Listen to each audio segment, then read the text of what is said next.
ఇక నల్లగొండ జిల్లా ఉమ్మడి వార్తలు చూసుకున్నట్లయితే యూరియా కొరత లేకుండా చూడాలి అంటున్నారు. మరి ప్రభుత్వ రైతులకు యూరియా కొరత లేకుండా తక్షణమే చర్యలు చేపట్టాలని సిపిఎం మండల కార్యదర్శి బెల్లంకొండ సత్యనారాయణ డిమాండ్ చేశారు.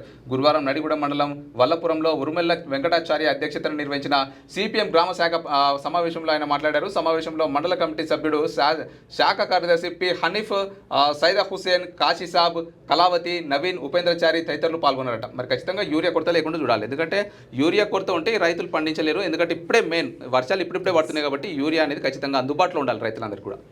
రైట్. ఇంకో వార్త కనుక చూస్తే 6 బయటే విద్యా బోధన, 100 మంది విద్యార్థులకు వసతులు కరువు, ఒకటే గది ఒకటే మరుగుదొడ్డి, వర్షం వస్తే పరిస్థితి అధ్వానం, పట్టించుకొని అధికారులు. ప్రైవేట్ పాఠశాలల ఫీజుల దోపిడీ తట్టుకోలేక విద్యార్థుల తల్లిదండ్రులు తమ పిల్లలను ప్రభుత్వ పాఠశాలలో చేర్పించేందుకు ఆసక్తి చూపించడంతో ఈ ఏడాది ప్రభుత్వ ఆదేశాల పాఠశాలలో విద్యార్థుల సంఖ్య అయితే గణనీయంగా పెరిగింది. కానీ విద్యార్థుల సంఖ్య తగ్గట్టుగా గదులను అలాగే మౌలిక సదుపాయాలను ఏర్పాటు చేయడం ప్రభుత్వం విఫలమైందని చెప్పాలి.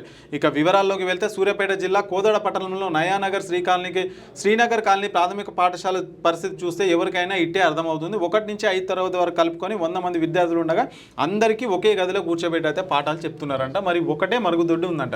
1 నుంచి 5వ తరగతి వరకు 100 మంది విద్యార్థులు ఉంటే ఒకటే గది, ఒకటే టాయిలెట్. సో ఈ విధంగా మరి ప్రభుత్వ స్కూళ్ళు ఉంటే మరి పేరెంట్స్ కూడా ఎట్లా పంపించడానికి సిద్ధంగా ఉంటారు అనేది ఒకసారి ఆలోచించాలి. ఒకటి ఏంటంటే ఒక రోజు రావాలంటారు. ఇప్పుడు ఉన్నోడు లేనోడు ఇద్దరు కూడా ఒకటే స్కూల్లో చదవాలి. ఒకటే అంటే వాళ్ళ పిల్లలు వీళ్ళ పిల్లలు అందరూ కలిసి చదివిన రోజే మన దేశం డెవలప్ అయింది అన్నట్టుగా ఒక గుర్తు అని చెప్పి మరి ఇట్లుంటే ఏడొస్తారు. ఇక 1000 మంది చేరి ఇప్పుడు 100 మందికే ఒక టాయిలెట్ ఉంటే ఇక ఆన్లైన్ బెట్టింగ్ను తక్షణమే అరికట్టాలి. డివైఎఫ్ఐ జిల్లా కార్యదర్శి మల్లం మహేష్ గారు అంటా ఉన్నారు. మరి గంజాయి, డ్రగ్స్, ఆన్లైన్ బెట్టింగ్లను తక్షణమే అరికట్టాలని డివైఎఫ్ఐ జిల్లా కార్యదర్శి మల్లం మహేష్, సైకిల్ యాత్ర టీం మేనేజర్ పుల్లెంల శ్రీకర్ అన్నారు. ఇక డివైఎఫ్ఐ నల్గొండ జిల్లా కమిటీ ఆధ్వర్యంలో నిర్వహిస్తున్న యువ చైతన్య సైకిల్ యాత్ర గురువారం 8వ రోజు నల్గొండ జిల్లా మూడుగులపల్లి మండల కేంద్రానికి చేరుకున్న సందర్భంగా ప్రభుత్వ పాఠశాలలో సభను నిర్వహించారు. ఈ సందర్భంగా సైకిల్ యాత్ర టీం లీడర్ డివైఎఫ్ఐ జిల్లా కార్యదర్శి మల్లం మహేష్ మాట్లాడుతూ యువతను బానిసలుగా మార్చే గంజాయి, డ్రగ్స్, ఆన్లైన్ బెట్టింగ్ యాప్లను అరికట్టి వారిలో చైతన్యం తీసుకురావడమే ఈ సైకిల్ యాత్ర లక్ష్యమని పేర్కొన్నారు. కార్యక్రమంలో సీనియర్ నాయకులు ఊర ఎల్లయ్య, మల్లారెడ్డి, రవి వెంకన్న, అలాగే గురుస్వామి, అనిల్ యాదవ్, రాజు, నలీంద్ర యాత్ర బృందం సభ్యులు పాల్గొన్నారంటూ ఒక వార్త. మరి ఖచ్చితంగా గంజాయి, డ్రగ్స్ వీటికంటే డేంజర్ ఆన్లైన్ బెట్టింగ్లు. మరి ఆన్లైన్ గేమ్లు, ఆన్లైన్ బెట్టింగ్లను ఖచ్చితంగా అరికట్టాలి. అట్లనే తద్వారా మరి ఈ డ్రగ్స్ను కూడా మరి అరికడితే కొంత యువత కూడా తప్పుదో పట్టకుండా ఉంటారు. అలాగే యువతను కూడా మరి ట్రాక్లో పెట్టేందుకు మరి ఆన్లైన్ బెట్టింగ్లను అయితే తక్షణమే అరికట్టాలని డిమాండ్ చేస్తున్నటువంటి ఒక వార్త మనం చూస్తున్నాం. ఇక ఇందిరమ్మ ఇళ్లను పరిశీలించిన ఎంఎస్ఓ వన మహోత్సవంలో పాల్గొన్న అదనపు కలెక్టర్ రాంబాబు. ఇక యాదాద్రి భువనగిరి జిల్లా సంస్థాన్ నారాయణపురం మండలంలో గురువారం ఎంఎస్ఓ జయశ్రీ పర్యటించి ఇక నిర్మాణంలో ఉన్న ఇందిరమ్మ ఇళ్లను సందర్శించి క్షేత్రస్థాయిలో పరిశీలించినట. మరి వర్క్స్ పనులు ఎట్లా జరుగుతున్నాయి ఏంటి అని కూడా మొత్తం అక్కడ పర్యవేక్షించినట. ఇక ఇందిరమ్మ ఇళ్ల నిర్మాణ పనులను ఎమ్మెల్యే శంకుస్థాపన, అర్హులైన ప్రతి ఒక్కరికి ఇందిరమ్మ ఇల్లు ఇస్తామని నగరకల్ ఎమ్మెల్యే వేముల వీరేశం అన్నారు.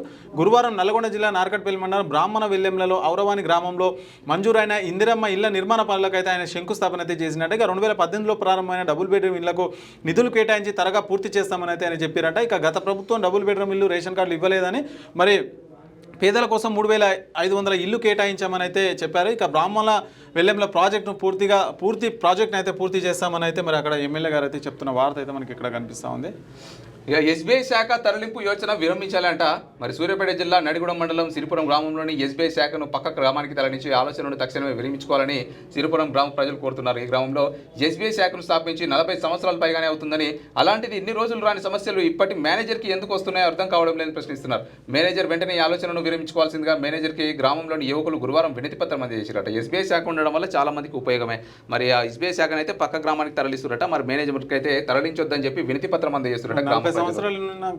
ఇప్పుడేమొచ్చింది మరి ఆ మేనేజర్ 4 ఏళ్ళు 5 ఏళ్ళు ఉంటాడు. ఆ మేనేజర్ వెళ్ళిపోతే కొత్త మేనేజర్ వస్తాడు, ఆయన చూసుకుంటాడు కదా. మరి సమస్యలు ఏమైనా ఉంటాయి. ఇక నాణ్యత ప్రమాణంతోనే ఇళ్ల నిర్మాణాలు రాష్ట్ర హౌసింగ్ కార్పొరేషన్ ఎండీ గౌతమ్. ఇక నాణ్యత ప్రమాణంతో ఇందిరమ్మ ఇళ్ల నిర్మాణం కొనసాగుతుందని హౌసింగ్ కార్పొరేషన్ ఎండీ గౌతమ్ అయితే అన్నారట. బొమ్మల రామారం మండల పరిధిలోని నగినేనిపల్లి, మేడిపల్లి గ్రామాల్లో జరుగుతున్న ఇందిరమ్మ ఇళ్ల నిర్మాణాలు గురువారం ఆయన క్షేత్రస్థాయిలో పరిశీలించి మరి చూసిరంట. లేటెస్ట్ న్యూస్ తెలుగు మరియు ఇంగ్లీష్ అప్డేట్స్ కోసం ఇప్పుడే క్యూన్యూస్ అఫీషియల్ యాప్ని ప్లే స్టోర్ నుండి డౌన్లోడ్ చేసుకోండి. సరికొత్త సమాచారాల కోసం క్యూన్యూస్ వెబ్సైట్ని ఫాలో అవ్వండి. ఛానల్లో ప్రాంతీయ, జాతీయ, అంతర్జాతీయ వార్తలు వీక్షించండి.